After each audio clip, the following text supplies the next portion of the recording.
Um bom dia a todos e todas. Nós vamos dar início aqui ao nosso 12º ou 13º encontro do nosso curso de formação aqui do Espaço Marx de Campo Mourão. A gente tem aqui, novamente, como convidado o professor Paulo Nakatani. A gente tinha programado para receber no dia de hoje o professor Pedro Jorge da UEM, mas por dificuldade de agenda, enfim, o professor acabou não podendo estar presente, e aí eu entrei em contato com o professor Paulo, que gentilmente topou, né, falar sobre o processo de acumulação de capital, que é o tema da nossa discussão de hoje.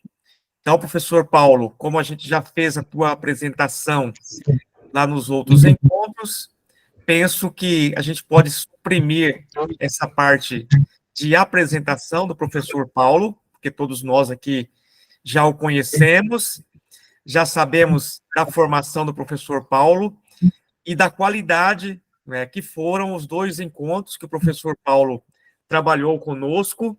E é um prazer, professor Paulo, ter você aqui presente no nosso curso aqui do Espaço Marx, que, como eu disse agora há pouco, iremos comemorar esse ano 15 anos do grupo de estudos aqui da Universidade Estadual do Paraná, do campus aqui de Campo Mourão, Paraná. Então, pessoal, quero desejar também bom dia a todos, que a gente possa aproveitar essa manhã de estudos e que a gente está dando sequência aí, basicamente, ao estudo do livro 1 do Capital, seguindo alguns capítulos que nós entendemos que são os capítulos, assim, essenciais para que a gente possa ter uma noção introdutória do livro 1. Então, sem mais delonga, eu passo a palavra para o professor Paulo, e, novamente, Paulo, agradeço aqui em nome desse coletivo, em nome do Espaço Marx aqui de Campo Mourão, a sua presença. Então, bom curso a todos nós, pessoal. Bom dia a todos, todas. Eu queria agradecer também ao Osmar por essa nova oportunidade de dar mais uma aula nesse curso. Eu espero atender aí as necessidades e as expectativas da turma, né? Agora, o tema de hoje, a acumulação de capital, ocupa uma parte longa do livro 1, são os 4 últimos capítulos, pega assim do capítulo 21 até o 24, mas eu vou trabalhar os 3 primeiros. O capítulo 21, chamado de A Reprodução Simples, capítulo 22, A Transformação de Mais-Valia em Capital, e o capítulo 23, A Lei Geral da Acumulação Capitalista. E aí você também pode estar com isso, pode estar preparado para a aula da Virgínia, assim chamada acumulação primitiva. Bom, eu acho que o tema é longo, temos muitos conceitos, alguns conceitos novos, e como nós já usamos na outra vez, se alguém tiver alguma dúvida de algum conceito, alguma questão durante a minha fala, pode pedir a palavra e fazer a questão, e eu procuro esclarecer dúvidas, porque se deixar tudo para o final, vocês podem esquecer, vão ficar com dúvidas, às vezes não vão acompanhar a sequência. Tá? Então, a aula é de um tema bastante denso, bastante complexo, trata de várias questões importantes, e vai ter também muito detalhe que o Marx trabalha nesses capítulos, que não vai ser possível a gente expor aqui. Alguns pontos eu posso até me esquecer,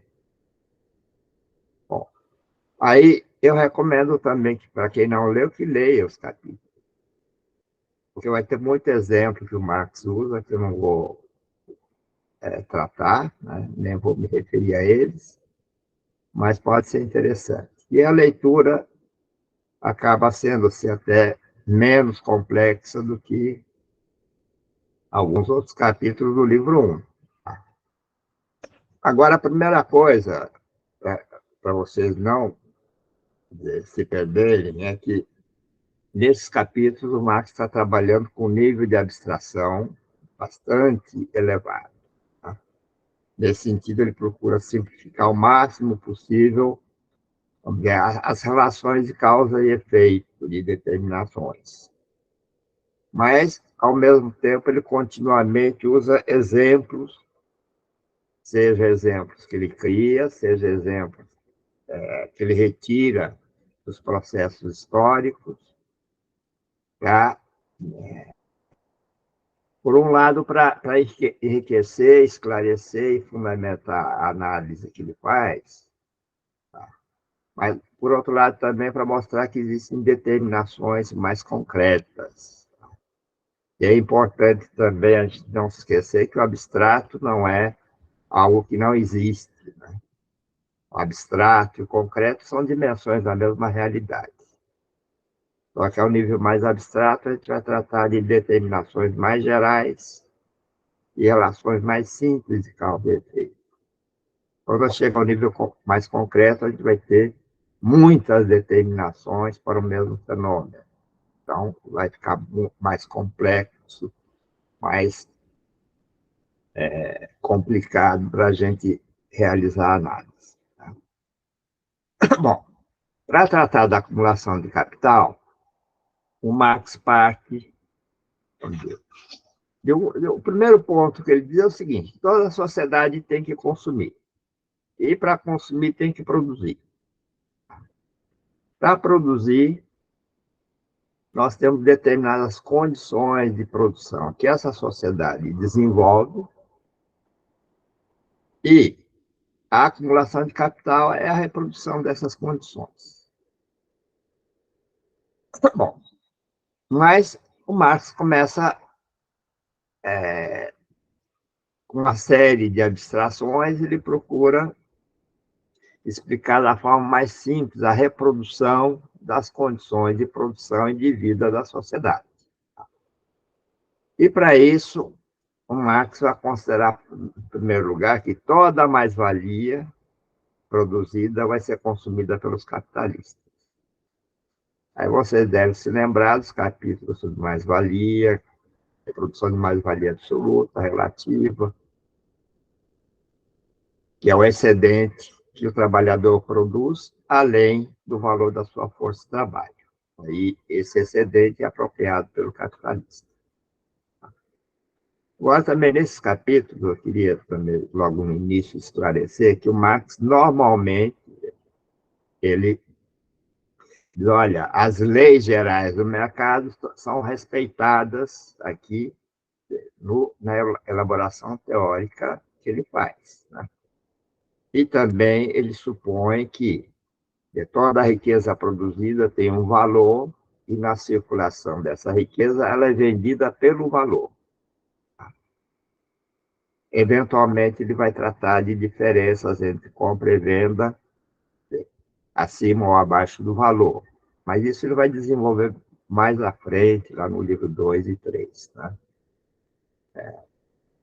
Mas, então, é um pressuposto, ou seja, o preço, na forma dinheiro, é equivalente ao valor.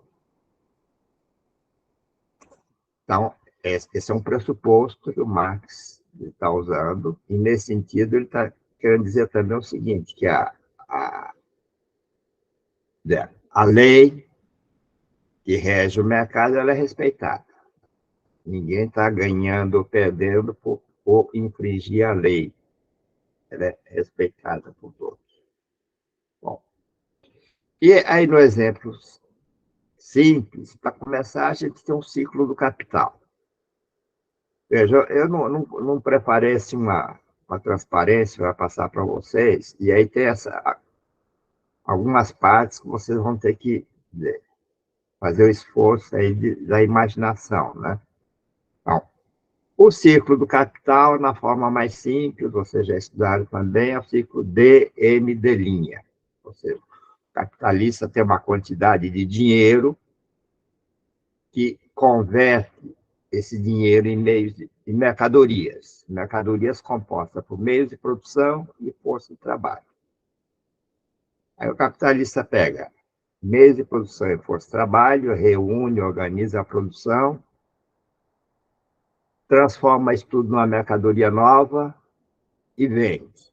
O resultado da venda é o D', que é o D inicial mais o excedente que foi produzido, mais valia. Tá?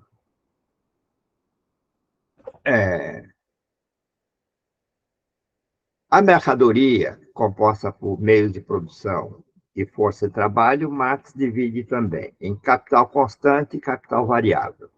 Vocês já devem ter trabalhado esses conceitos, né? Os meios de produção correspondem ao capital constante, porque o valor desses meios de produção são transferidos para a mercadoria nova.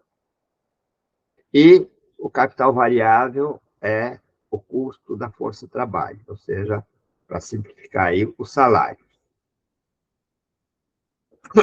Bom, supondo que você tem uma taxa de mais-valia, você deve se lembrar também, né? Dado o tempo de trabalho do trabalhador, uma parte desse tempo ele produz um valor novo necessário para a sua reprodução, que ele vai receber na forma de salário, outra parte ele vai produzir como excedente, ou como mais-valia. E Marx costuma supor que sempre uma taxa de mais-valia de 100%. Então, vamos pensar dessa forma. Então, supondo que o D inicial seja assim, 1.000 unidades monetárias, ou 1 milhão, vocês podem imaginar o valor que vocês quiserem. E podemos dividir esse D inicial em 800 de meios de produção e 200 de força de trabalho. Com uma taxa de mais-valia de 100%, o D final, ou D', vai ser de 1.200.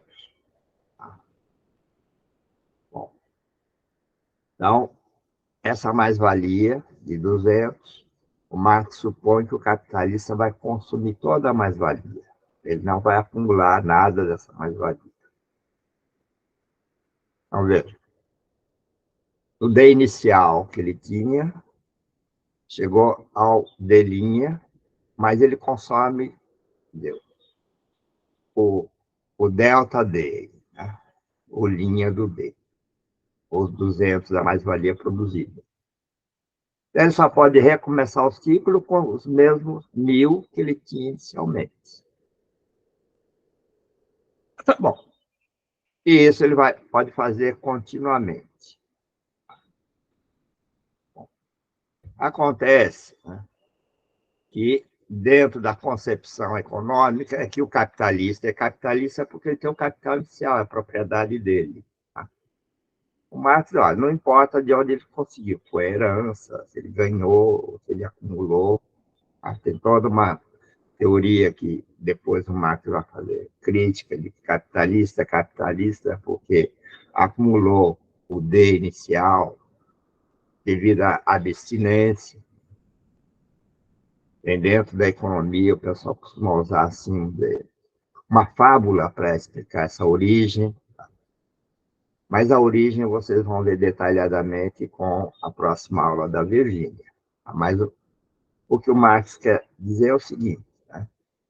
É que se a cada ciclo desse capital de 1.000 você produz 200 de mais-valia, o capitalista consumindo 200 a cada ciclo, em 5 períodos ele vai consumir o 1.000 que ele tinha inicialmente. Aí não importa se ele está consumindo a mais-valia que foi produzida ou o capital dele. Todo o capital, depois de 5 ciclos, vai ser, a rigor, mais-valia que está capitalizada. Ou seja, capitalista, nesses 5 períodos, ele consome o D inicial que ele tinha e o D que ele tem no final dos 5 ciclos, 5 períodos, já é mais-valia acumulada. Ou seja, a origem do capital aqui é mais-valia. Tá? Esse é o primeiro ponto que é importante, tá? Para ficar claro, assim, Marx quer dizer o quê? O processo da acumulação de capital faz com que, não importa de onde veio o capital inicial, depois de um certo período de reprodução contínua desse capital, ele vai ser mais-valia acumulada, ou seja, resultado do trabalho dos trabalhadores. Ah, bom. Agora, tem uma outra coisa que o Marx usou nos capítulos anteriores e que também se costuma falar, bom, o capitalista tem o dinheiro inicial, que ele vai converter em capital, esse dele vai adiantar para comprar os meios de produção e para comprar a força de trabalho. Bom, acontece que tem o seguinte, né? A força de trabalho, você já deve ter estudado também, é uma mercadoria especial, tá? Que tem uma utilidade. A utilidade dessa força de trabalho é produzir riqueza nova. Tá? Bom, então, consumindo essa força de trabalho, você produz a riqueza nova. Então, vocês sabem, normalmente vocês compram a mercadoria e consomem a mercadoria.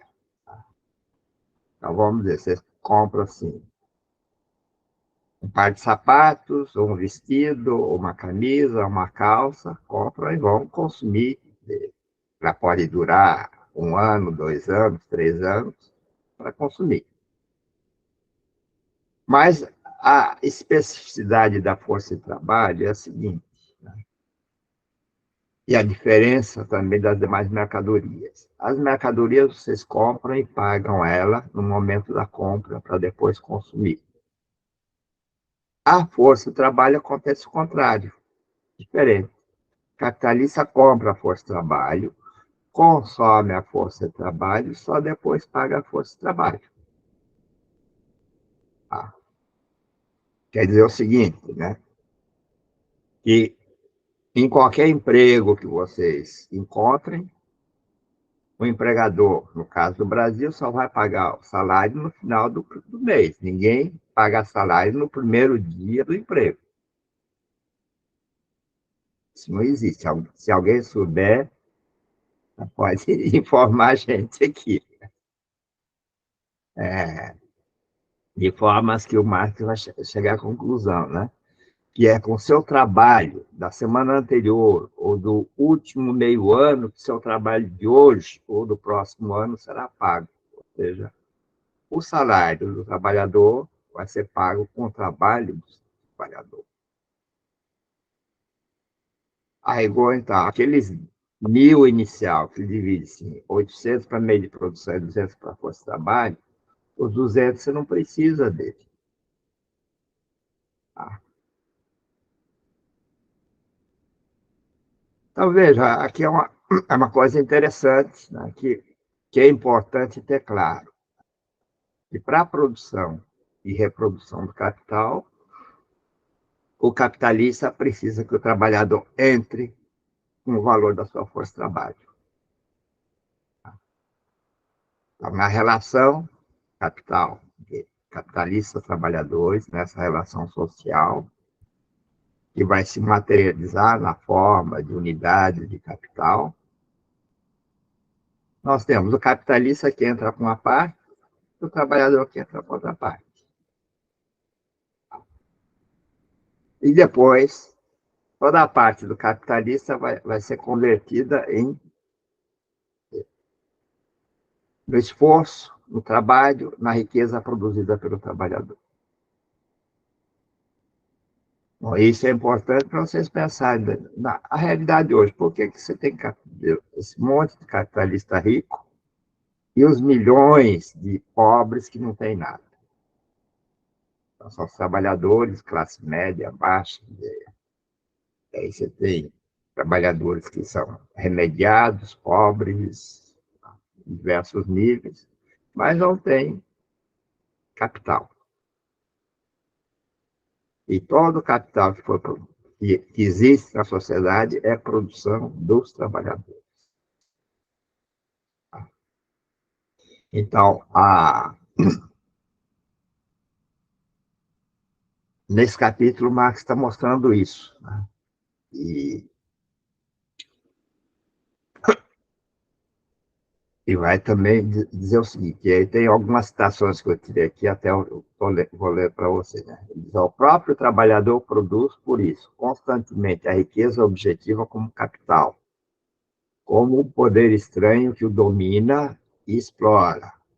E o capitalista produz de forma igualmente contínua a força de trabalho como fonte subjetiva de riqueza, separada de seus próprios meios de objetivação e realização, abstrata, existente na mera corporalidade do trabalhador, numa só palavra, o trabalhador como trabalhador assalariado. Então, nós temos, assim, o processo de acumulação de capital é esse movimento em que a classe dos capitalistas e a classe dos trabalhadores estão, ao mesmo tempo, constituindo isso. Agora, a riqueza que se produz é a riqueza produzida pelo trabalhador. E aí nós temos a diferença da própria ideia de propriedade, que a gente vai detalhar um pouco mais à frente. Tá? Aí tem toda a discussão sobre o consumo, né? Veja, o consumo da força de trabalho produz riqueza nova, mas o trabalhador consome também. E veja, o trabalhador não consome só os seus meios de subsistência. Ele tem uma parte que o Marx chama de consumo produtivo. O consumo produtivo do trabalhador é o consumo dos meios de produção para produzir a mercadoria nova. Tá? Então, o trabalhador trabalhando, ele está consumindo. Então, além do consumo individual, que é a própria reprodução da vida do trabalhador, ele tem um outro consumo, que é o consumo produtivo. Agora tem toda a discussão, aí tem trabalhador que executa consumo produtivo e improdutivo, então o Marx faz uma discussão com os economistas da época, crítica, né, então, mas não dá para a gente detalhar. Mas é importante ter claro, né, que o processo de produção é também um processo de consumo de meios de produção. A gente podia até fazer um parênteses sobre isso, porque, aí veja, uma das ideias dominantes na nossa sociedade é que o PIB tem que crescer, ou seja, a produção do país tem que crescer. E isso é discutido quase que diariamente na imprensa, pelos políticos, economistas, jornalistas, etc. Fazer o PIB crescer quer dizer aumentar o consumo produtivo. E a base primeira disso tudo é a natureza. Então, quanto mais o PIB cresce, mais se destrói a natureza. E consumir é destruir. Tá? Ou seja, quando vocês consomem uma parte periodicamente o salário, vocês estão destruindo riqueza. E tanto o consumo individual como o consumo produtivo é esse processo. Então, a gente destrói uma montanha para extrair minérios para produzir máquinas, equipamentos e diversos produtos. A gente destrói a floresta para fazer móveis. Então, a forma muda, mas a forma original foi destruída para ser substituída por uma nova forma, até chegar à forma para consumo final, que aí os consumidores vão destruir essa forma final. Então, essa é a discussão que tem que ser feita, né? Ou seja, essa busca frenética pelo crescimento, pela acumulação, pelo crescimento, ao mesmo tempo, a destruição das próprias condições de vida e de reprodução da sociedade. Bom, esse é um tema de debate agora recorrente no mundo todo. Bom, então, nesse capítulo, o que o Marx está mostrando também é que a, a reprodução do capital significa a reprodução dos capitalistas, dos trabalhadores. E os trabalhadores, independentemente se ele está ocupado ou não, é isso mesmo, Ivan, ele está sempre à disposição do capital. Então, a vida dos trabalhadores passa a ser comandada por essa relação social que é o capital. E mais, né, esteja ocupado ou não, sob forma capitalista ou não, estamos todos à disposição do capital. Isso independe da nossa vontade, seja dos trabalhadores, seja dos capitalistas. Isso é uma condição que a forma de organização da sociedade coloca para as diferentes classes sociais. Bom, agora, tendo claro isso de que todo capital tem origem na mais-valia, o Marx vai tratar agora como é que parte da mais-valia vai ser convertida em capital.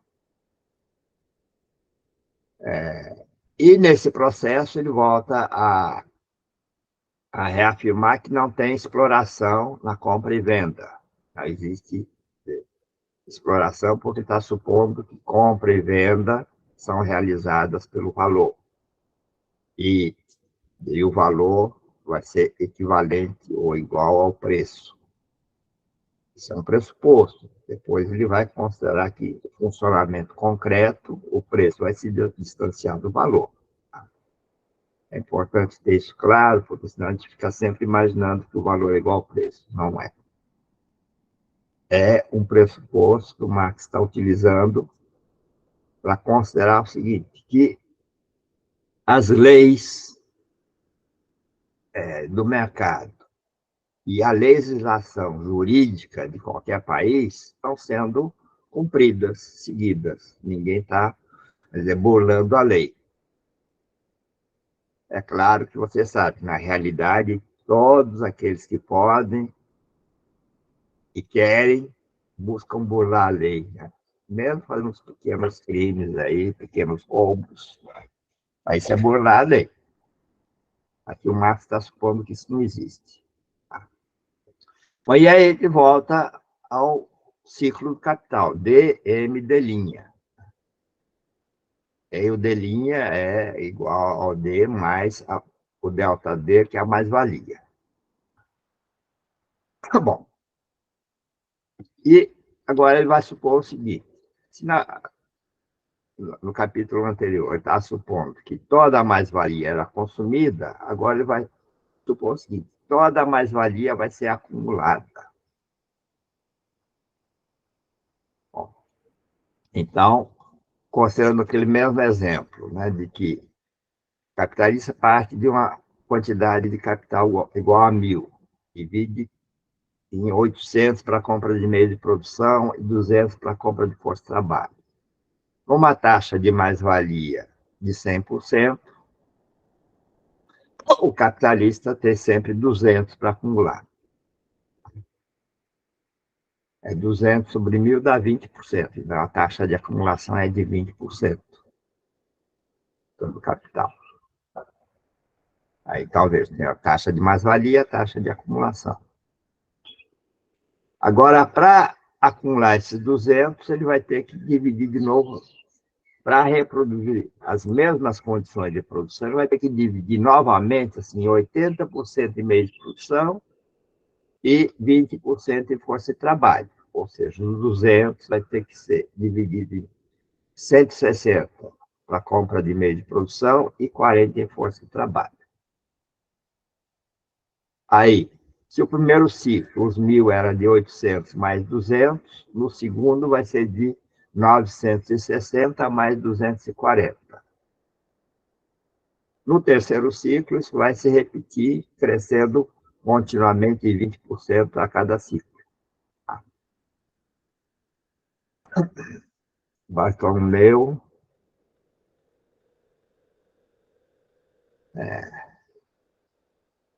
Bom, mas aí qual é a forma simples e fundamental do processo de acumulação, Bartolomeu? Então, aqui tem mais complicações, né? Que o próprio Marx vai trabalhar detalhadamente. Primeiro, é que para acumular o capital, ou seja, vou pegar aqui, se esse, que aqui a gente tenha um capitalista que seja produtor de uma única mercadoria, para simplificar. Para isso, ele precisa de meios de produção que vão ter que ser repostos continuamente. Ele vai ter que ter outro produtor que esteja continuamente produzindo os seus meios de produção. E com um crescimento a essa taxa de 20% a cada período, a cada ciclo. Da mesma forma, os trabalhadores, que vão ter um aumento na massa salarial de 20% a cada período, também vão ter que ter meios de subsistência para comprar. E aí, a cada ciclo, você já tem que produzir, a mais-valia produzida em cada ciclo tem que ser composta de meios de produção e força de trabalho para atender a demanda do ciclo seguinte. Veja, esse ciclo a gente está imaginando assim, mais ou menos separado, né, no tempo. Agora, na realidade, vocês podem ver que isso funciona diariamente. E não existe nenhum planejador, nenhuma instituição, nenhuma forma de organizar isso. Aí, às vezes, falta matéria-prima, às vezes, falta força de trabalho, depende do tempo de produção. E dá para imaginar que o processo de produção acaba virando uma situação bastante complexa. Né? O Marx vai chamar da anarquia da produção. Ou seja, cada capitalista espera que no ciclo seguinte ele encontre os meios de produção que ele precisa. Vou dar um exemplo aqui, para simplificar. Né? Então, uma usina que produz, vamos dizer, álcool e açúcar. Vocês sabem que a produção de cana-de-açúcar é sazonal, tem um período do ano que ele colheita, você tem uma grande oferta. Quando termina a oferta, acaba a cana-de-açúcar para moer. Aí, aquela parte do capital, dos meios de produção, que o Marx chama depois de capital fixo, aquela parte vai ficar parada. Eu não conheço exatamente como é que funcionam as usinas aí, mas deve ter um período que as máquinas ficam paradas. A mesma coisa, as usinas que processam soja para produzir óleo. E aí vocês têm uma região produtora desses cereais, pode imaginar que as empresas precisam manter estoque, né? E às vezes tem um produtor que ele mantém estoque para especular com preço. Então, vocês imaginam a complexidade que isso vai se tornando. Agora, essa complexidade é que vai obscurecer essa questão, né? de que é a divisão da mais-valia entre meios de produção e força de trabalho que vai criar certas determinações. Tem mais, né? Quem decide quanto da mais-valia vai ser dividido em meios de produção e força de trabalho, vai depender, o Marx vai tratar mais à frente ainda, o que o Marx chama de composição técnica e também da composição orgânica. Tem uma mudança contínua e vai afetar essa mudança. Além disso, Marx vai dizer o seguinte: quanto maior for a parte da mais-valia acumulada, aqui ele está usando, no exemplo, 100% da mais-valia que é acumulada. Ou seja, o capitalista não consome nada. Mas isso é uma abstração que ele está fazendo. O capitalista, então, ele vai decidir que uma parte da mais-valia ele vai consumir agora e outra parte ele vai acumular. E ele é que vai decidir quanto. E aí vai aparecer uma outra coisa, né? Que aí, do produto final, nós precisamos de meios de produção, meios de subsistência dos trabalhadores e meios de consumo dos capitalistas. Ou seja, é preciso ter empresas que produzam bens de consumo para os capitalistas. E aí, na realidade, você sabe, tem certas lojas que só pessoas de rendas muito altas são aceitas. Pobre nem entra, né? Aí só um parênteses, sabe, acabei de me lembrar assim, deve fazer uns 10, mais de 10 anos atrás. Eu me lembro se um grupo de jovens da periferia do Rio, da favela, organizaram uma excursão para ir visitar um shopping center. Eles nunca tinham entrado, né? E o shopping center também nunca tinha recebido um grupo de jovens adolescentes da favela. Então, você pode imaginar a confusão que deu, né? Mas isso faz aí uns 15 anos atrás, ou 20, talvez. Então, o mercado real hoje é segmentado, né? Então, você sabe também que existem joalherias aí que vendem joias e bijuterias para camadas médias, pobres. E você tem as joalherias para os ricos de verdade, né? Por exemplo, para comprar um Rolex. Ele não encontra em qualquer lugar. Bom, mas então, veja, essa é a complicação que aparece na realidade. Agora, é uma complicação decorrente da necessidade das condições de produção capitalista. Então, para que a acumulação continue, o capitalista tem que encontrar continuamente no mercado os meios de produção que ele necessita. E aí vocês têm, na realidade concreta, essas formas que eu disse. Meu produtor pode acumular estoque, o capitalista industrial pode acumular estoque. Bom, e daí pode derivar outras coisas. Tá? Agora, e a força de trabalho?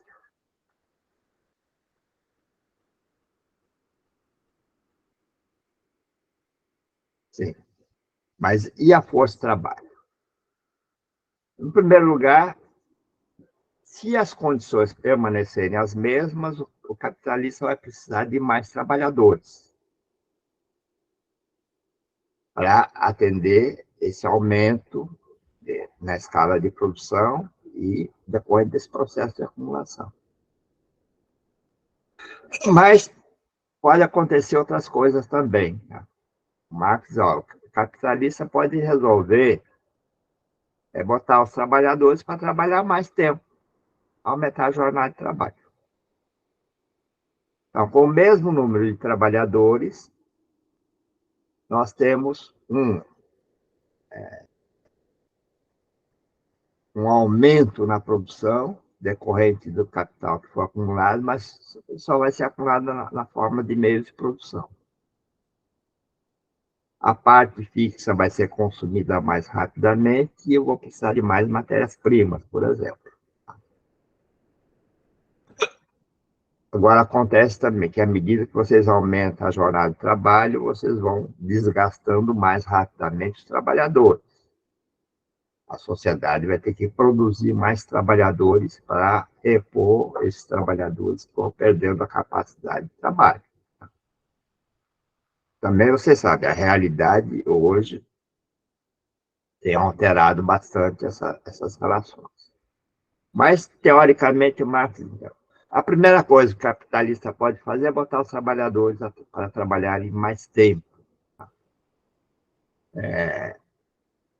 Isso está relacionado àquilo que você dá da produção, do aumento da produção de mais-valia na forma absoluta, o aumento da jornada de trabalho.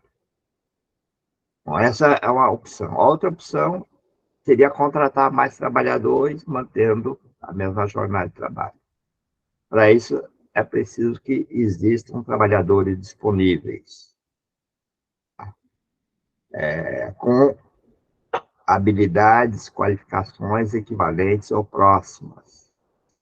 Mas isso é um outro problema que o Marx vai tratar mais à frente, sobre o desempenho dos trabalhadores e o resultado sobre a produtividade do trabalho. Bom, então, nós vamos chegar assim, que o capitalista só pode transformar a mais-valia em capital se existirem no mercado as condições e os componentes materiais para constituir esse capital novo e a força de trabalho nova. Tá?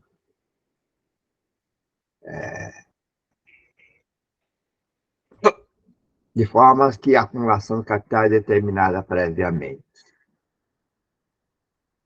Bom, vocês, a maioria acho que não é economista, né? Na economia sempre se imagina o seguinte: é preciso acumular a poupança, com a poupança eu vou fazer o investimento. Aqui não, aqui a gente tem o quê? A mais-valia que foi produzida já está na forma de meios de produção, ou seja, é previamente o que a gente chama do próprio investimento. Não sei se fica claro assim. Ou seja, a cada ciclo de produção, ou continuamente o sistema está produzindo meios de produção, máquinas, equipamentos, construções que vão ser registrados contabilmente como investimento no período seguinte, na contabilidade nacional. Mas, a rigor, esse investimento já foi criado previamente. Bom, agora, na parte do trabalho, se os capitalistas precisam contratar mais trabalhadores, eu tenho um primeiro impacto sobre o salário. Então, aí o Marx faz também toda uma discussão sobre o aumento dos salários, ou redução de salários.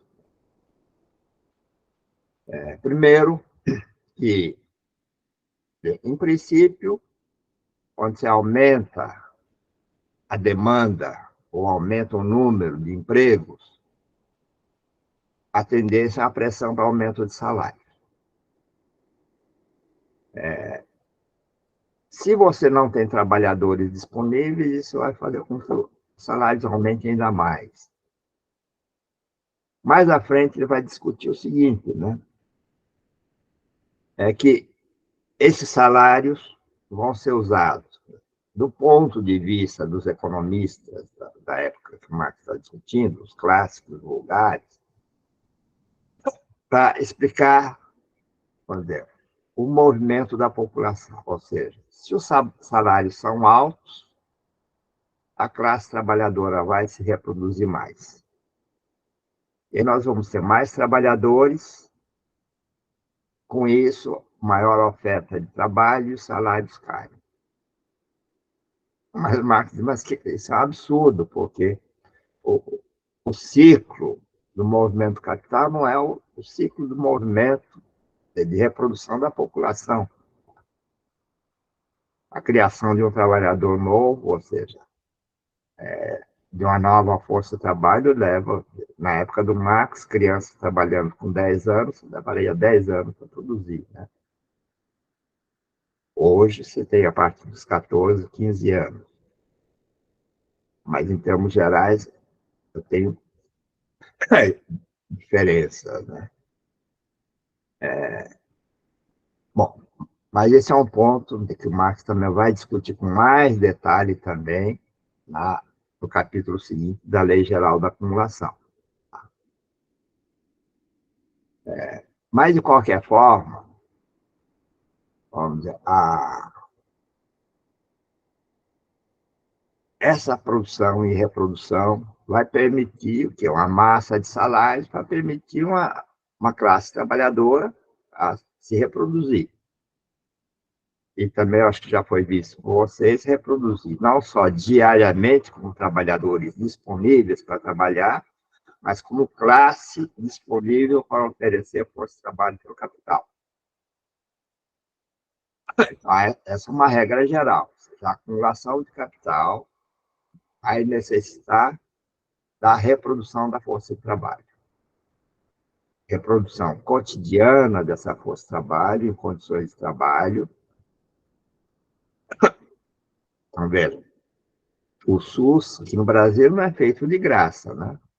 É para atender o que? Os trabalhadores, para os trabalhadores estarem em condições de atender ou de trabalhar e produzir mais-valia. Essa é uma das determinações. Claro que para discutir o SUS tem toda uma outra série de determinações bem mais complexas, mas, em termos gerais, é assim. Bom,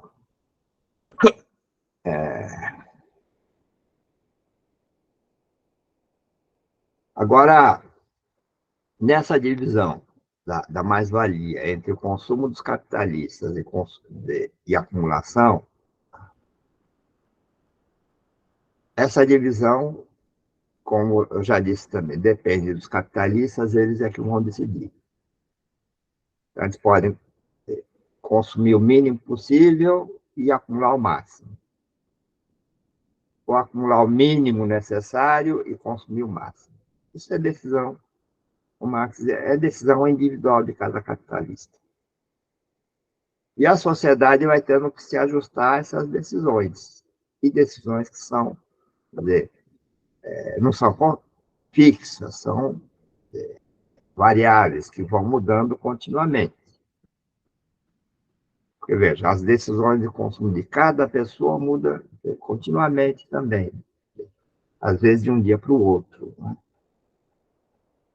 E o mercado vai tendo que se ajustar a essas condições. Bom, agora, a partir daí, o que o Marx vai chegando é o seguinte, né? É que aquele ponto de vista inicial do intercâmbio de equivalentes, ou seja, a troca ou a compra e venda feita pelo valor, ou o preço é igual ao valor, vai cada vez mais ficando só na aparência. Tá? Então, na aparência, você tem essa troca da força de trabalho pelo salário, onde o salário é igual ao valor da força de trabalho.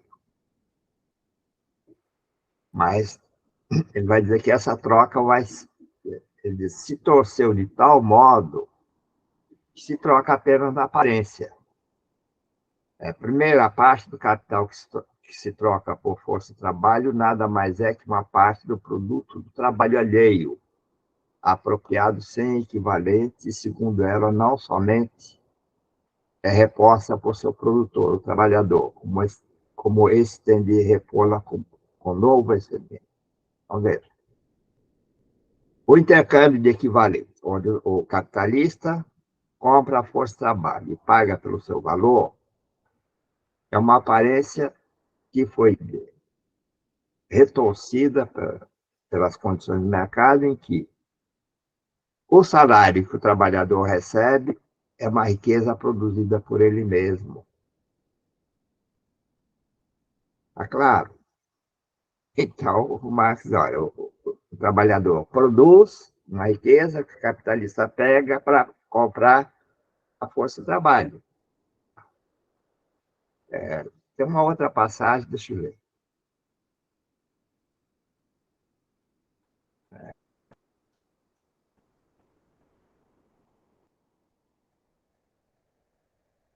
Acho que eu não anotei aqui, não. Mas a ideia é de que, vamos dizer, o ladrão paga, ou o ladrão compra a mercadoria pagando com o produto do próprio roubo. Então, essa é uma ideia importante também, né, de que a troca de equivalentes aqui desapareceu,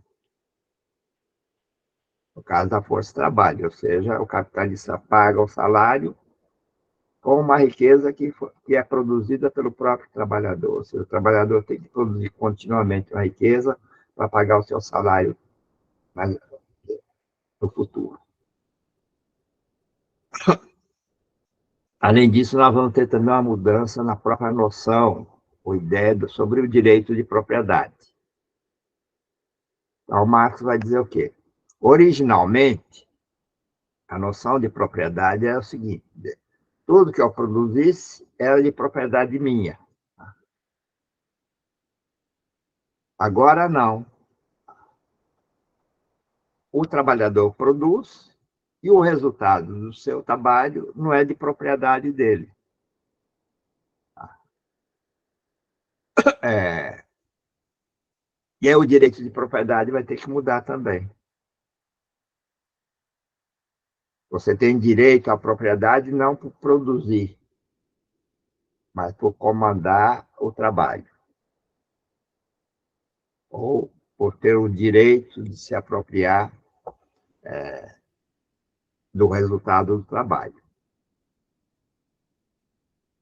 Então, veja, a própria noção de corrente de propriedade é um absurdo completo, né? Esse é o sentido que o Marx quer dar. Então, ele vai dizer o seguinte também, é uma citação que eu tirei dele, né? A transformação original do dinheiro em capital realiza-se na mais perfeita harmonia com as leis econômicas da produção de mercadorias e com o direito de propriedade delas derivado. A propriedade não é mais de quem trabalha e produz, mas a propriedade é quem é proprietário do capital, ou seja, de quem se apropriou do trabalho alheio. Bom,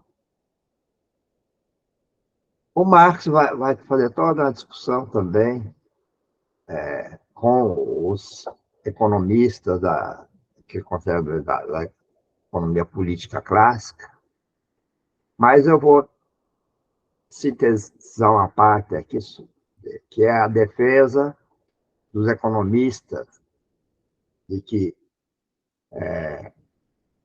tanto o capital na sua origem quanto na sua acumulação é resultado da abstinência do capitalista.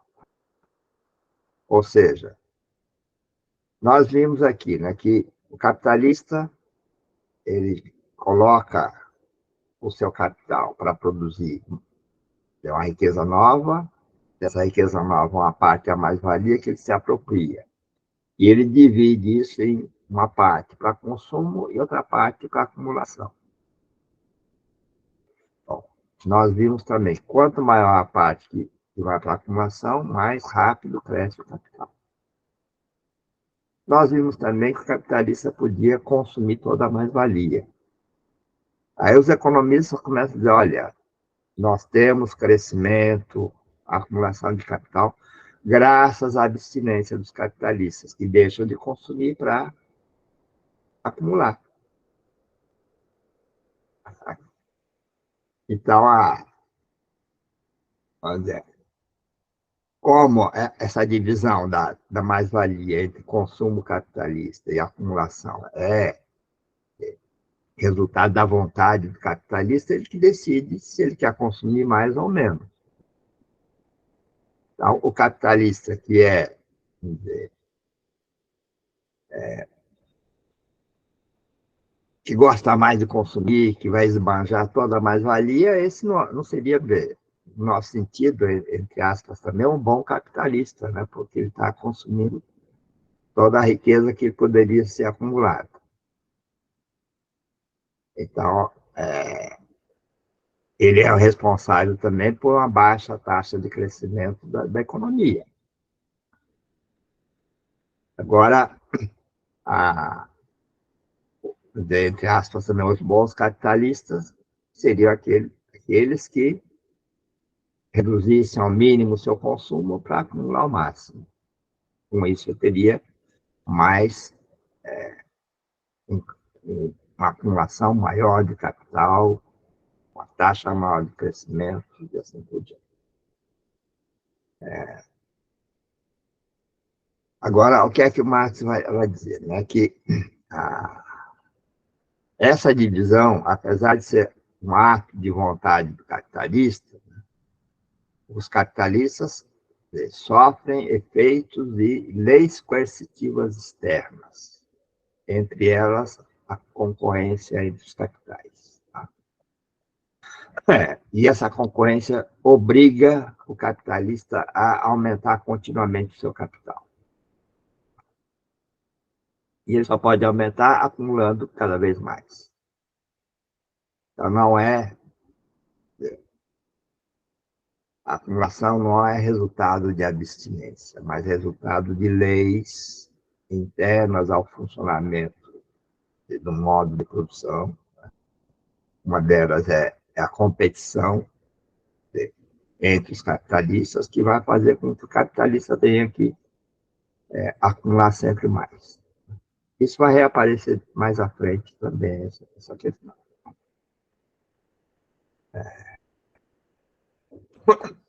Bom, agora, o Marx vai continuar discutindo sobre a exploração da força de trabalho e o salário. Bom, e aí ele vai entrar com a possibilidade que é a seguinte, né, que é toda a discussão sobre aumento ou redução do salário. Bom, ele vai criticar os vários economistas da época que acham o seguinte, que se o salário for muito alto, os trabalhadores vão ficar preguiçosos, indolentes, porque estão ganhando muito. Se for muito baixo, então ele pode não ser suficiente, não vão ter condições de trabalhar. Então, teria que ser um salário moderado. Agora, o que é que o Marx vai colocar? Que o salário, ele já tinha dito, né, deveria ser igual ao valor da força de trabalho, ou seja, a massa de riqueza necessária, suficiente para a reprodução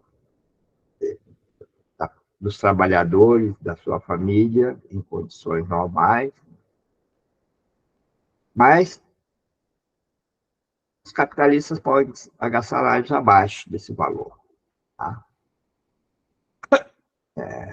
Então, ele diz o seguinte: a redução forçada do salário abaixo desse valor desempenha, contudo, no movimento prático, papel demasiadamente importante para que não nos detenhamos nela por um momento. Essa discussão que ele vai fazer a partir daí. Né? Bom, como nós já falamos também, né? Na acumulação capitalista pode aumentar a jornada de trabalho. Então, lá naquela parte inicial da acumulação, nós tínhamos a mais-valia. Uma parte vai ser dividida para a compra de novos meios de produção e a outra parte, novos meios de trabalho. Mas Marx diz, esses meios de trabalho você pode ter várias alternativas. Uma delas é aumentar a jornada de trabalho. Com isso, aí você está pagando um salário que acaba ficando abaixo desse valor da força de trabalho. Ou melhor, você está desgastando mais rapidamente o uso dessa força de trabalho. Agora, esse aumento também pode ser decorrente, ou seja, ou melhor, essa acumulação, ao invés de empregar trabalhadores novos, pode ser resultado também de um outro processo que o Marx vai discutir, que é a produtividade do trabalho. Então, com o aumento da produtividade do trabalho, eu vou começar a economizar trabalhadores. Então, e ao mesmo tempo, com o aumento da produtividade do trabalho, eu posso reduzir o valor da força de trabalho. Então, acho que vocês estudaram isso também na produção de mais-valia relativa. Sim, só lembrando, né? Eu falo mais-valia, né? Mas os textos que vocês estão lendo, o pessoal chama de mais-valor. Tá? É a mesma coisa. A diferença é a tradução. Como meus livros são antigos, eu uso a tradução antiga. E não me acostumei ainda com a tradução nova. Bom, então, à medida que aumenta a produtividade do trabalho, o trabalho vai ficar mais barato. Né?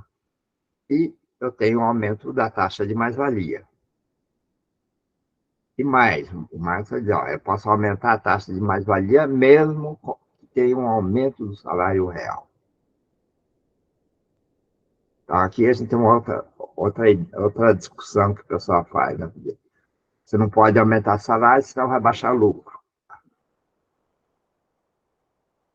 Essa é uma tese frequentemente defendida pelos empregadores, pelos sindicatos dos empregadores, assim por diante. O Marx está mostrando aqui que você pode aumentar o salário e aumentar o lucro. Mas essa ideia de que aumentando o salário diminui o lucro e vice-versa é a ideia de Ricardo, que Marx já criticou antes. Não sei se no texto que vocês estudaram salário, preço e lucro, vocês chegaram a ver isso. Tá bom. Então, agora, para que ocorra, né? Tem, sim, mas o Marx não está discutindo mais a mais-valia absoluta e relativa. Né? Isso aí já foi discutido. Inclusive, vocês tiveram aula. Né? Mas aí o Ivan coloca aqui, beleza, todos os trabalhadores, nas suas diferentes categorias, vão lutar por salários melhores, melhores condições de trabalho para melhorar suas condições de vida. E todos os capitalistas vão lutar para reduzir o salário. É claro que, veja, reduzindo o salário, você aumenta mais ainda o lucro. Você pode aumentar o salário e o lucro ainda aumenta. Agora, se você não aumenta o salário, o lucro aumenta mais ainda. Então, um dos estudos de dados que a gente pode fazer na economia é o seguinte: calcula a taxa de crescimento da produtividade, compara com o aumento de salário e com o aumento de lucro. Quanto do aumento da produtividade foi para salário e quanto foi para lucro. Normalmente, a maior parte, às vezes, todo aumento de produtividade vai para lucro. E aí vai depender do grau de organização, das lutas dos trabalhadores. Você consegue melhorar um pouco o salário. O Bartolomeu de Moçambique é Mas veja, Bartolomeu, a luta em todo lugar. Tem momentos que os trabalhadores estão melhores organizados, as suas diferentes categorias conseguem melhor, um, um aumento um pouco melhor do salário. Né? Tem outros que não. Como o Ivan tratou do piso da enfermagem, aí tem categorias que têm piso salarial. Certas categorias têm esse piso muito mais elevado. Né?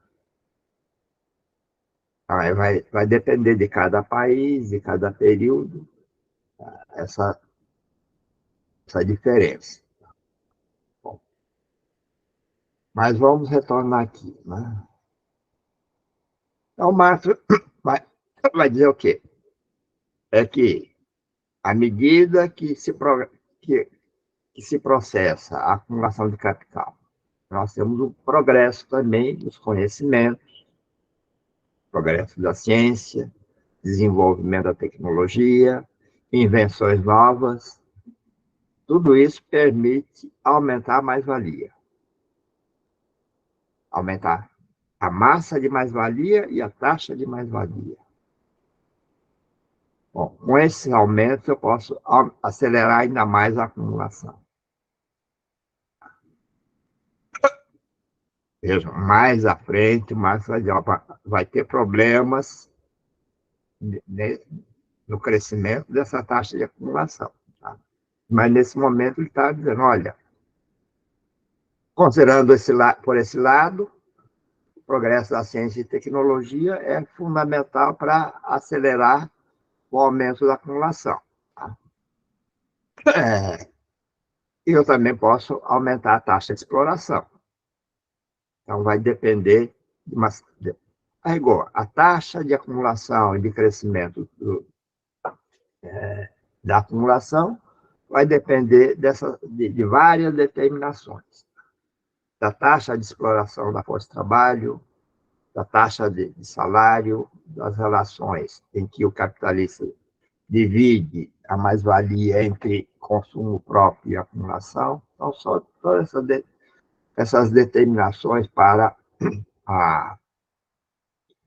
o processo de acumulação, ou seja, para o que a gente chama da reprodução ampliada do capital. Agora, para o final desse capítulo, tem toda uma discussão de que, aqui no século XIX, os economistas diziam o seguinte, tem um fundo de trabalho, ou seja, essa divisão do capital em meios de produção e força de trabalho, essa massa para pagamento da força de trabalho corresponde a um fundo de salários, tá? Ou um fundo de trabalho. E alguns chegaram a defender que isso era fixo. Ou seja, para aumentar o salário dos trabalhadores, como o fundo era fixo, você tinha que diminuir o número de trabalhadores, aí de aumentar o salário. Para empregar mais trabalhadores, você tinha que diminuir o salário. Essa é a ideia do fundo de trabalho. Agora chega assim, a situação que um autor, para definir o que é esse fundo de trabalho,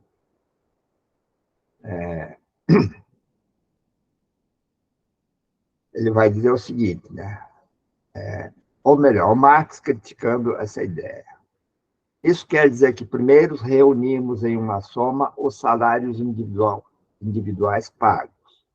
Então, afirmamos que essa adição constitui a soma de valor do fundo de trabalho, outorgado por Deus e pela natureza. Finalmente, dividimos a soma obtida pelo número de trabalhadores para voltar a descobrir quanto pode caber, em média, a cada trabalhador. Veja que alguns economistas chegaram a dizer, né? O fundo de trabalho é a soma do salário. Depois chegar os salários, é o fundo de trabalho dividido pelo número de trabalhadores. Então, um raciocínio aí redundante e não acrescenta nada. Agora, vamos passar para o terceiro capítulo ainda essa aula de hoje, que é a Lei Geral da Acumulação Capitalista. Nós já vimos, então, a reprodução simples, a reprodução ampliada ou transformação da mais-valia em capital. Como é que se processa a acumulação de capital. E agora nós vamos ver qual é a lei geral que o Marx vai extrair desse processo de acumulação de capital. Aí, igual a lei geral vai tratar do que eles dizem logo no início. Né? A influência que o crescimento do capital exerce sobre o destino da classe trabalhadora. Ou seja, a lei geral da acumulação capitalista é uma lei que vai regular o destino da classe trabalhadora. Bom, nós já falamos aqui sobre a divisão do capital inicial, o D, uma parte de meio de produção e outra parte de força de trabalho. Essa parte de meio de produção, Marx chama de capital constante. A parte que vai ser usada para a compra de força de trabalho, Marx chama de capital variável. Não sei se vocês já estudaram essa composição do capital. Mas a ideia básica é a seguinte: o capital constante é aquela parte do capital na forma de máquinas, equipamentos, construções, matérias-primas e outros materiais que não mudam de valor. O valor é constante. Só o seu valor vai ser transferido para a mercadoria nova. E o capital variável é aquele capital que o seu valor muda, cresce no processo de produção, que é a força de trabalho. Bom, e aí o Marx vai desenvolver uma outra categoria aqui que se chama de composição orgânica do capital. É a relação entre o capital constante e o capital variável. Ou seja, quantas unidades de capital constante pode ser manipulado ou elaborado por cada unidade de trabalho. Isso em termos de valor.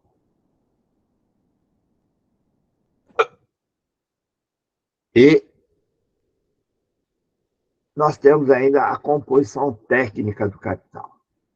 A composição técnica é a mesma relação, só que não é em termos de valor, mas em termos de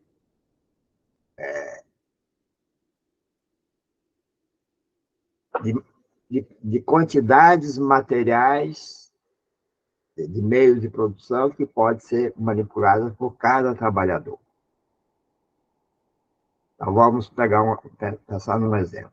Pegar assim, uma marcenaria, nós vamos ter as máquinas, que podem ser operadas por um trabalhador, e um conjunto de matérias-primas e outros materiais. Isso tem um valor, vamos dizer, 800. É uma força de trabalho que tem um valor de 200.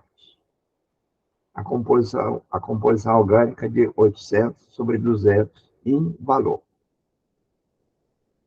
Agora, esses 800 em valor está representando uma máquina, sim, capital constante sobre capital variável. Aqui está errado, viu, Bartolomeu? É só C sobre V. C mais V, não. Isso não é uma categoria que o Marx trabalha. Eu posso ter que o V sobre C mais V, que é a taxa de lucro. Tá? Então, a composição orgânica é somente o C sobre V.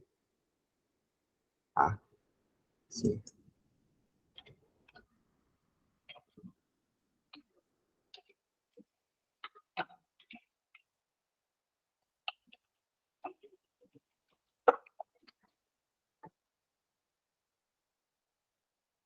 Oh, desculpe. C barra V.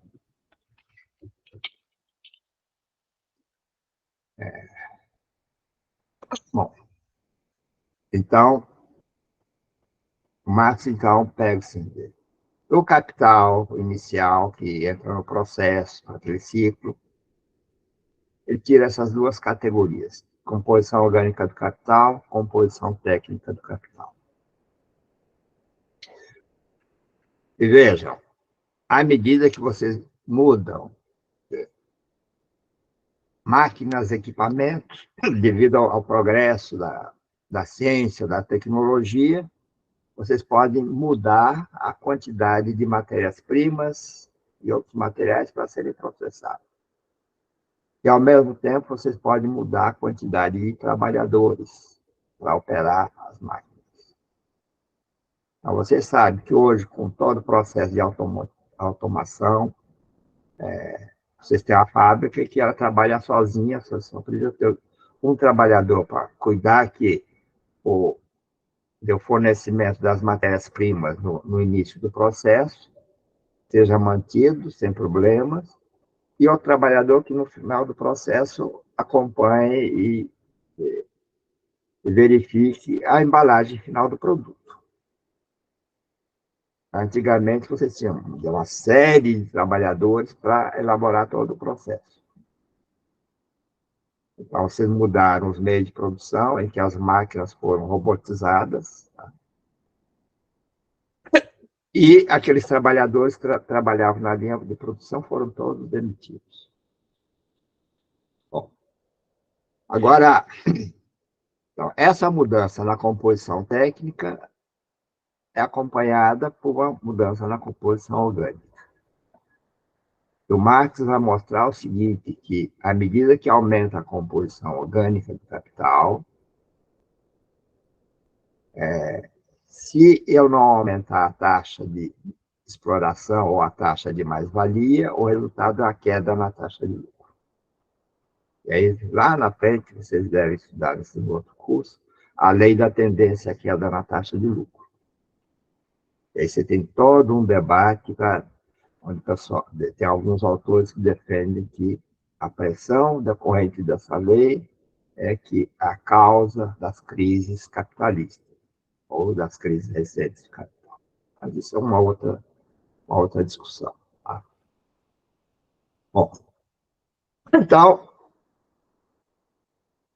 nesse capítulo, então, Marx está tratando dessa parte de que, à medida que se avança a acumulação de capital, vai aumentar a parte desse capital que vai ser convertido em capital variável, ou de força de trabalho. De formas que ele vai dizer o quê? Que a acumulação de capital é, portanto, multiplicação do proletariado. Bom, então, claro que, com todo o desenvolvimento da ciência e da tecnologia, hoje eu tenho acumulação de capital e redução de empregos. Não quer dizer que não seja assim o fim dessa ideia de que é a multiplicação do proletariado. O que reduz é o número de empregos. Mas isso é uma outra discussão que também não cabe aqui para a gente fazer. Né?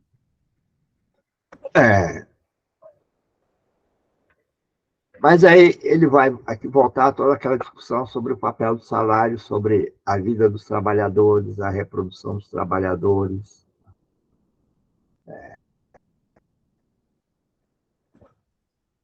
E, vamos ver, essa relação da determinação dos salários com a produção da mais-valia, que vai regular o modo de a produção capitalista. Ele vai escrever aqui. Né?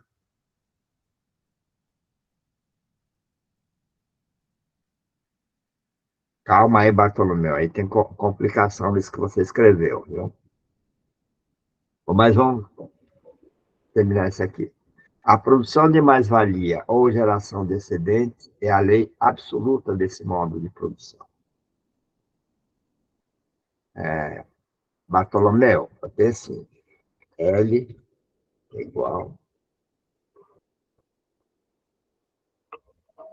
C.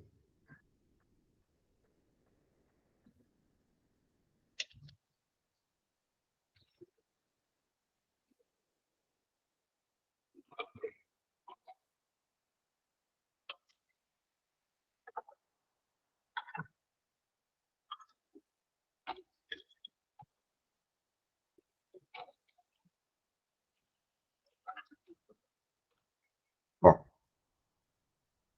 então tem a taxa de lucro, o, desculpa, eu vou até fazer assim, L igual M dividido por C mais.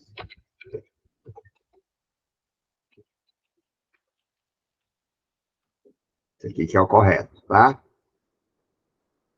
É a mais-valia dividido pelo capital. Bom, aí se a gente dividir, veja, o M, eu pego assim, o M, vou dividir por V. E C sobre V, eu vou ter a taxa de lucro, vai ser igual M sobre.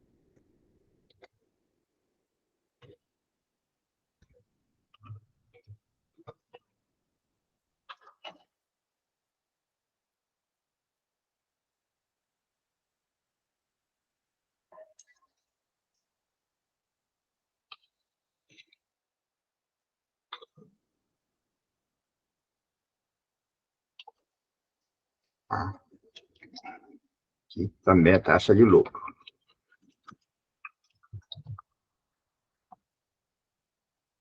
Eu tenho MV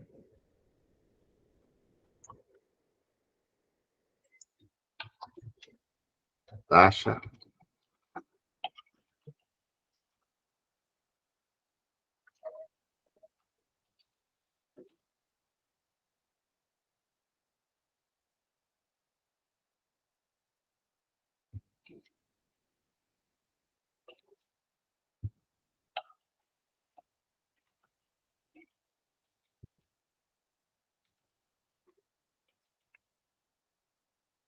E aí, veja, à medida que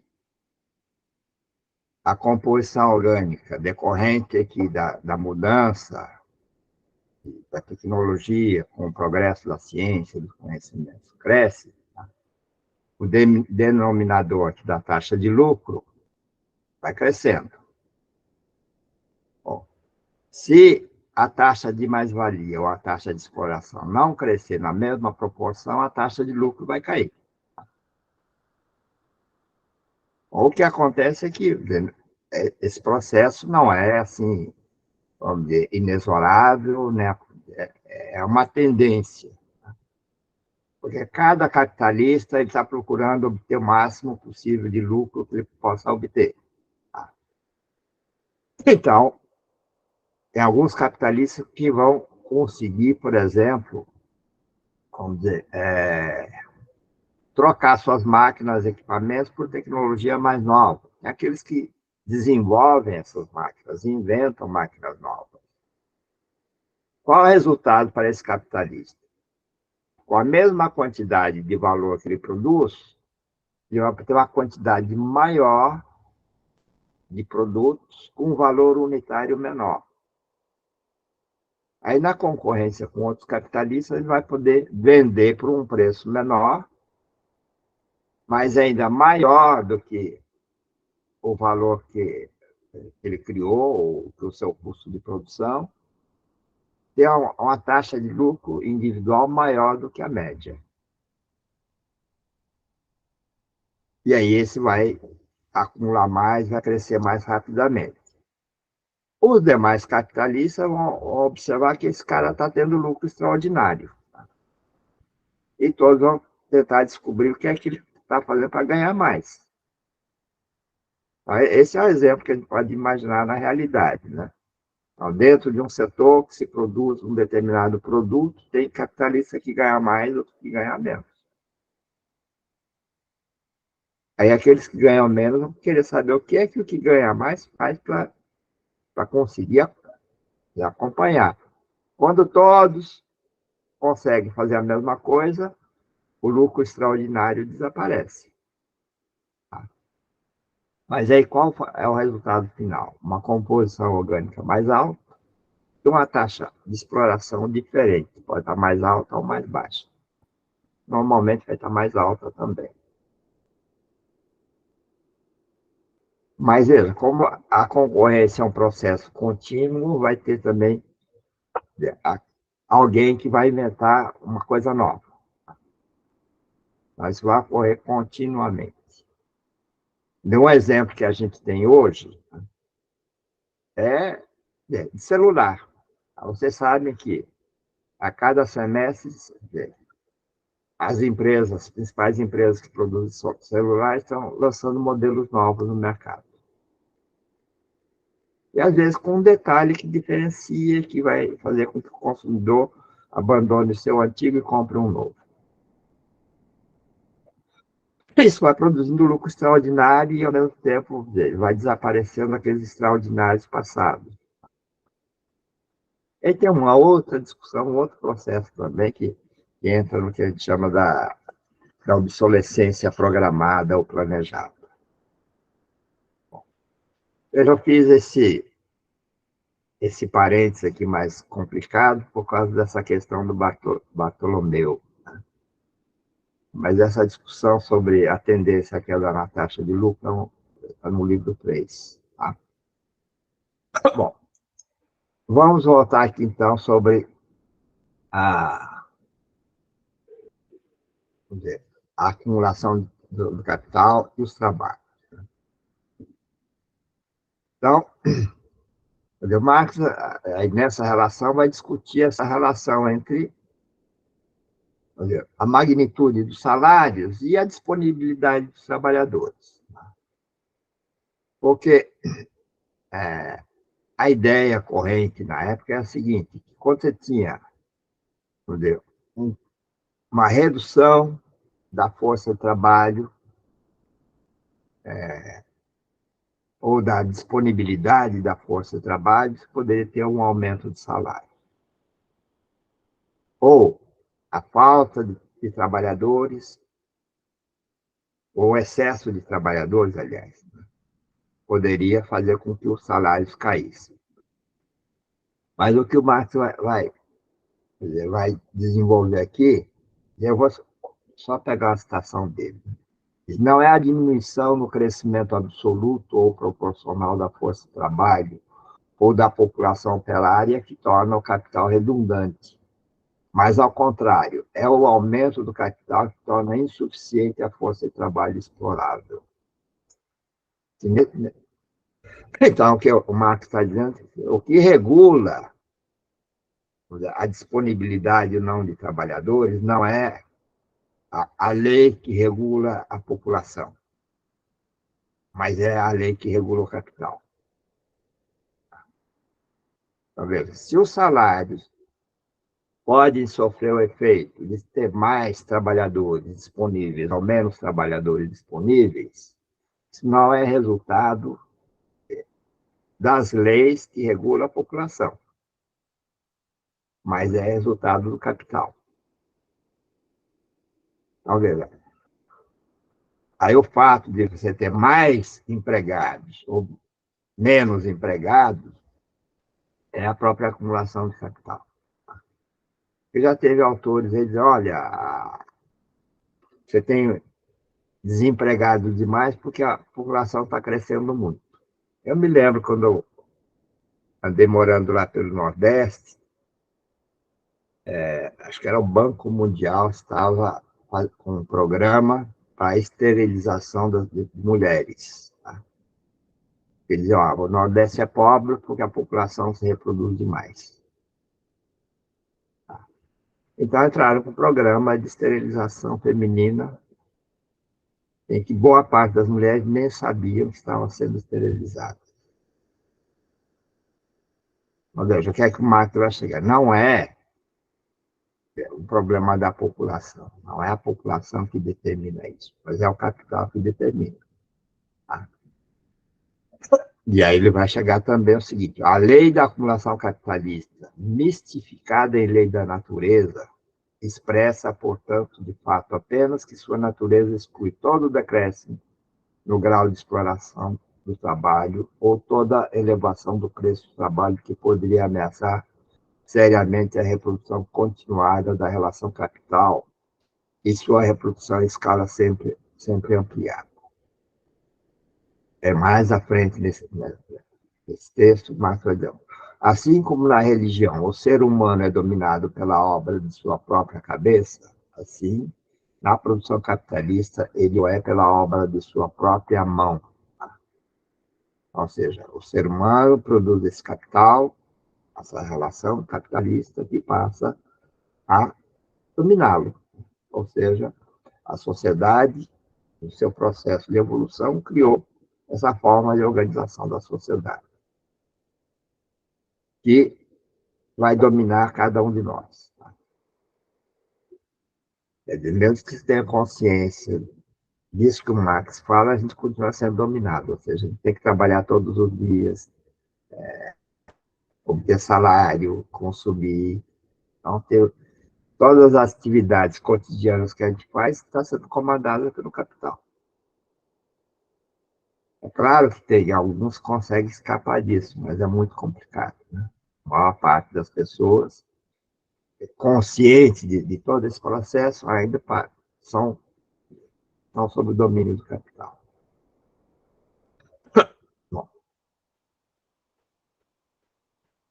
agora, à medida também que a acumulação avança, com o crescimento da composição orgânica do capital, o resultado disso vai ser uma queda na parte do capital variável, ou seja, vai precisar de cada vez menos trabalhadores. Então, a acumulação de capital faz com que eu precise de menos trabalhadores, e esses trabalhadores têm que ser mais, ou se tornar mais produtivos decorrente da própria mudança no capital constante. Tá? Além disso, todo esse processo de acumulação vai levar a uma que chama da concentração de capital. Ou seja, cada unidade de capital vai pegar uma parte da mais-valia e vai aumentar o seu capital. Ou seja, cada unidade de capital vai crescer e se tornar cada vez maior. Então, veja, nós vamos ter no sistema um conjunto de unidades de capital. Vamos pegar assim, empresas. Pequenas, médias, grandes. Normalmente, as empresas começam de pequenas e vão crescendo. Esse é o processo de concentração de capital. No mundo de hoje, as empresas já podem crescer grandes, porque você já tem capitalistas poderosos que já acumularam muito capital, são proprietários de uma massa de riqueza muito grande, já começa o capital grande. Mas esse capital grande vai crescer muito mais rápido do que os capitais menores. Então, esse é o processo de concentração de capital. Agora, com a competição e o avanço dessa concentração, nós vamos ter também, no movimento capital, período de expansão, de progresso, período de estagnação, de crise. Nesses períodos, os capitais mais frágeis, menores, podem entrar em ir à falência. E, normalmente, eles são absorvidos por capitais mais poderosos, ou capitais maiores.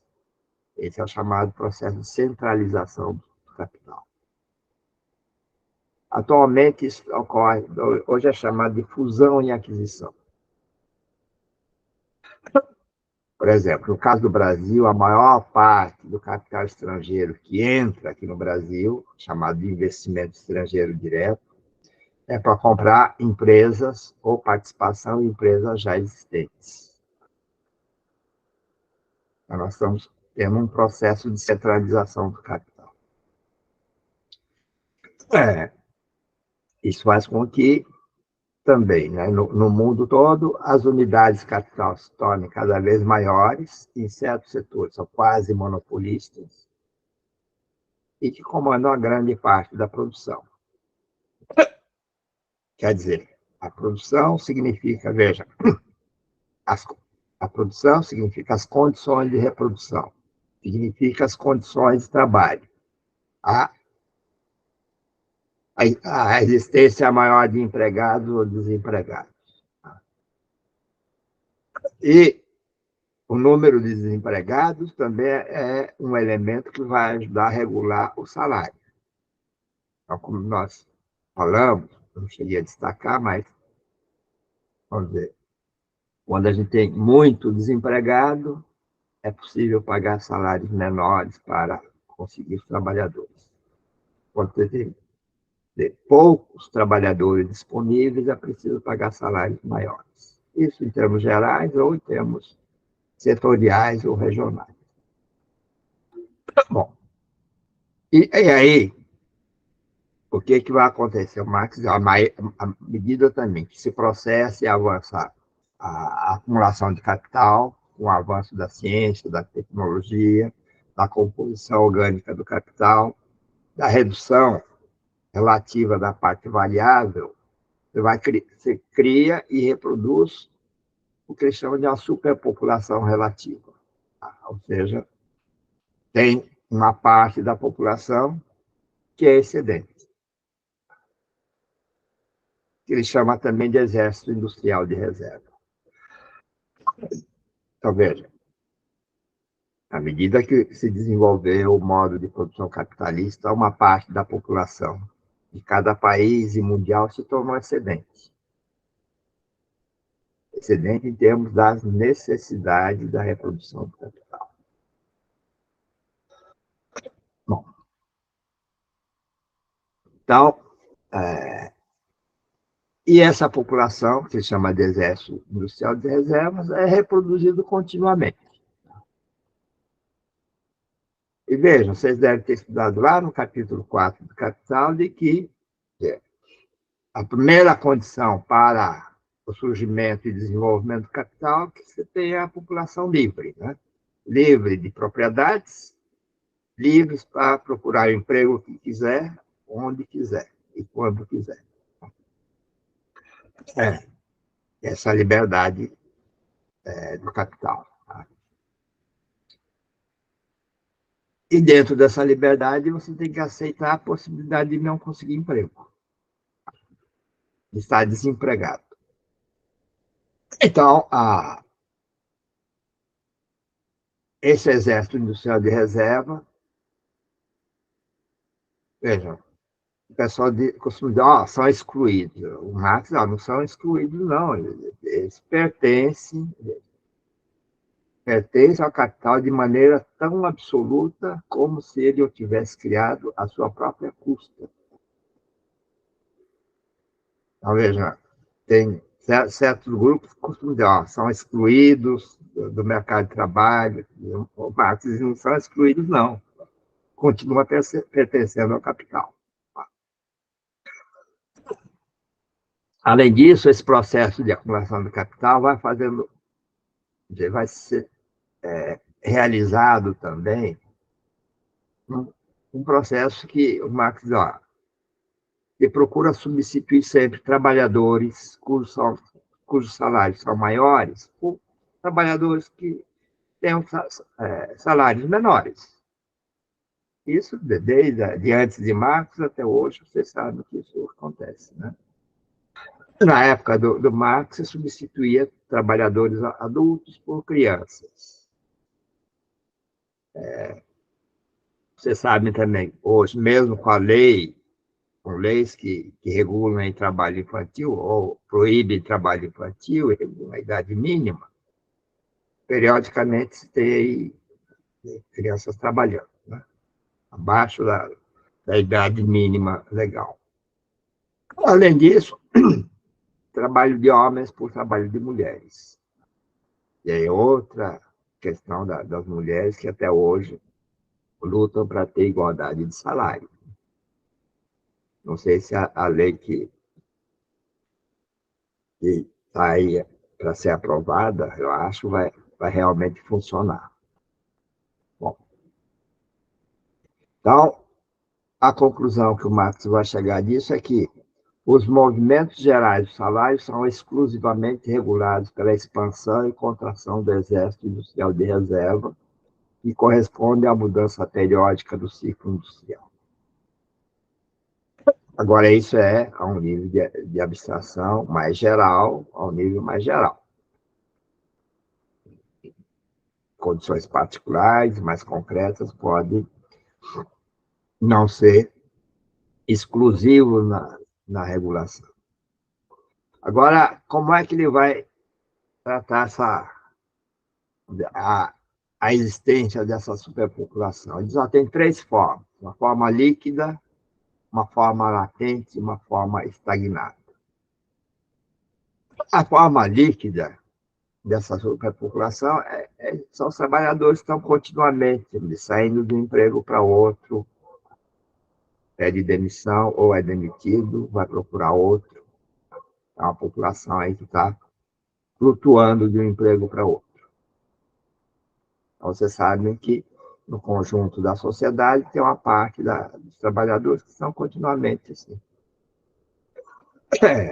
que conseguiram também pela luta dos trabalhadores o salário e desemprego, né, que é para garantir a sobrevivência nesse período de transição, do salário de um emprego para outro. A forma latente, o Marx vai tratar o seguinte, é que o desenvolvimento do capital faz com que a sociedade mude, as condições de trabalho no campo se alterem, então nós vamos ter uma população rural que vai estar continuamente à disposição para a cidade. Então, essa é a superpopulação latente. Está no campo e está disponível para atender o capital. O exemplo que eu poderia dar para vocês é a China hoje. A China hoje tem, segundo as estatísticas formais, 50%, cerca de 50% da população é urbana, 50% é rural. Eu não gosto dessa classificação, tenho críticas, mas vamos aceitá-la, né? Bom, mas em 1970, acho que 90% era rural. 70 ou 80, por aí. Então, nós temos uma massa que de 1980 até por volta de 2010, mais de 300 milhões de trabalhadores saíram do campo para as cidades. Agora, esses trabalhadores do campo que vieram para a cidade, eles têm um registro de origem, de nascimento, lá na aldeia deles. E, com isso, eles têm direito a um pedaço de terra para cultivar. Nos momentos de crise, aí tem um autor chinês, chamado Wen Qiejun, ele conta o seguinte, que em 2009, uma crise começou lá em 2007, 2008 nos Estados Unidos, vai refletir na China em 2009. Você tem um desemprego de 20 milhões de operários, vão todos para a roça. Vão todos para a roça. Cada um tinha um pedaço de terra para cuidar. Então, você não tem um problema grave. Mas aí, quando a economia retoma, eles voltam para as fábricas. Então, a superpopulação latente, e a gente tem o que eu posso exemplificar ainda hoje, né? No Brasil, a gente não teve assim, muito, porque a população urbana e rural, em 1950, já 50% da população já era urbana. Né? E depois, atualmente, está assim, acho que quase 90% é urbana. Bom,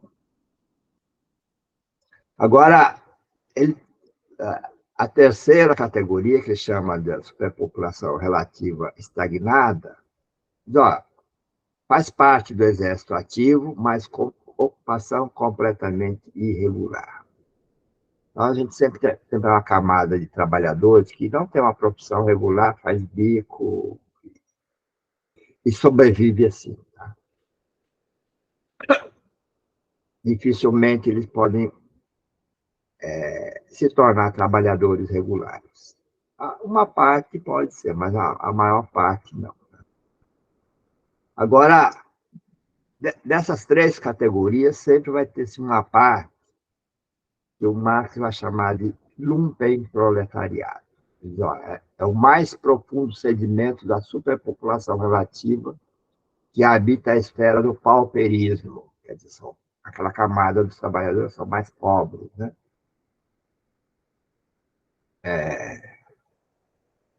E, além disso, ele diz, ó, se a gente abstraindo vagabundos, delinquentes, prostitutas, essa camada social ainda consiste em três categorias. Então, veja, a parte mais baixa assim, dessa superpopulação, o lumpenproletariado, nós temos ainda pessoas que são aptas ao trabalho. Bom, aí toda uma boa parte do pessoal aqui no Brasil que tem o Bolsa Família ou tem o cadastro único, né? Aí está no CAD único, que não tem emprego, mas estão aptos para o trabalho. Tá? Não fazem nem parte da superpopulação latente, nem dessa parte estagnada. E depois você tem a terceira categoria, que são degradados, maltrapilhos, incapacitados para o trabalho. E veja, isso tudo é resultado do processo de acumulação do capital. É o processo de acumulação do capital que vai criar a superpopulação relativa ou o exército industrial de reserva. E dentro desse exército industrial de reserva, essa camada mais pobre, mais sofrida, mais nas piores condições de vida da sociedade, que é o lumpenproletariado. Agora, aí terminando o capítulo, Marx vai dizer o quê? Quanto maiores a riqueza social, o capital em funcionamento, o volume e a energia de seu crescimento, portanto, também a grandeza absoluta do proletariado e a força produtiva do trabalho, tanto maior é o exército industrial de reserva. Considerando isso tudo, né, ele vai chegar aqui. Mas quanto maior esse exército de reserva em relação ao exército ativo de trabalhadores, tanto mais maciça a superpopulação consolidada, cuja miséria está em razão inversa do suplício de seu trabalho. Quanto maior, finalmente, a camada lazarenta da classe trabalhadora e o exército industrial de reserva, tanto maior o pauperismo oficial. Essa é a lei absoluta geral da acumulação capitalista. Então, o processo de acumulação que o Marx foi detalhando tudo, né, ele vai sintetizar nessa lei, que a lei absoluta geral da acumulação capitalista é essa formação desse exército industrial de reserva, tá? E dessa camada lazarenta da classe trabalhadora. A rigor, a gente pode dizer, olha, quanto mais rico a sociedade vai ficando, mais vai expandindo essa camada de pobres e miseráveis da sociedade. Tem autores que costumam dizer, olha, a lei geral é a seguinte, cada vez você tem uma camada de ricos, cada vez mais ricos, contra uma camada cada vez maior de pobres na sociedade. Bom, com isso eu termino. Procurei fazer uma síntese, devo ter pulado muita coisa, espero ter atendido aí as expectativas. A gente tem alguns minutos, podemos abrir aí para questões, né? E também se vocês tiverem quiserem discutir mais tempo, não precisamos nos restringir a esses 10 minutos que estão faltando. Né? Obrigado, professor Paulo. Pessoal, então aberto para questões. Como o professor Paulo disse, é uma parte grande que foi discutida hoje do livro 1 do Capital. Então, sempre a sugestão que vocês, na medida do possível, se organizem para ler o livro 1, né, na sua totalidade. Sei que não é uma tarefa tão fácil, nem para um dia de leitura, mas vale a pena o exercício para a gente poder aprofundar mais os nossos conhecimentos a respeito da lógica do capital que rege a nossa sociedade. Então, aberto aí, pessoal, se vocês quiserem dirigir perguntas diretamente ao professor Paulo, podem fazer uso da palavra.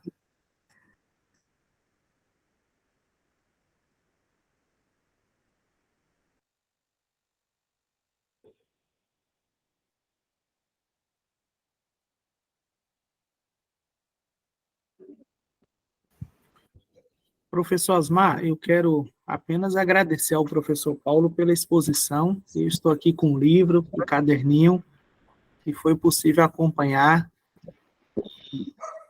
Esse fato também da gente ler com alguém que tenha muito mais conhecimento e que vá nos explicando ou destacando essas categorias é essencial. Então, gratidão aí ao professor Paulo e ao professor Osmar. Obrigado, Ivan.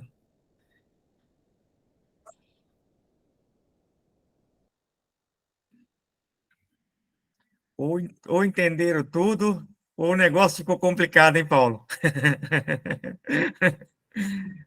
Parece que ficou complicado.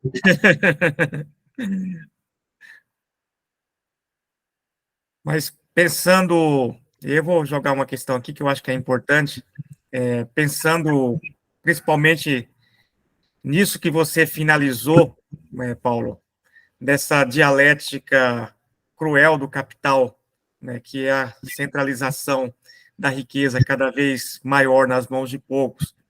E, por outro lado, né, uma camada também crescente de trabalhadores numa situação cada vez mais precária, né, como é que a gente pode pensar a superação dessas relações sociais, a luta de classes, pensando aqui também aqui na particularidade do Brasil, que muitas vezes a questão do pauperismo é abordado de forma assim muito na superfície, né? E os programas que são criados, alguns desses que você citou aí, servem muito mais para ficar muito na superfície e uma certa forma até de controle, né, da intensificação da luta de classes, né?